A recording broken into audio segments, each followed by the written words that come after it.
इस शेर को मैं कहूं दो जुमले देकर आपको।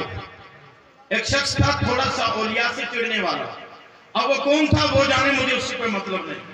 उसने मियां मोहम्मद साहब रहमतुल्लाह अलैह से थोड़ा सा मजाक के अंदाज में कहा कि आपका नाम क्या है। यदि ये डायरेक्ट बोल देंगे मोहम्मद तो मैं पकड़ लूंगा, मैं कहूंगा मोहम्मद तो एक ही है जिसका कलमा पढ़ते हैं, आप कौन से मोहम्मद हैं?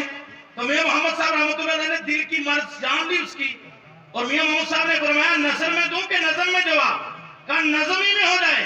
तो उस वक्त तूने फरमाया मैं मोहम्मद था कि मोहम्मद, तो मैं मोहम्मद चोर जिसकी दुनिया कलमा पढ़ दी, ओ मोहम्मद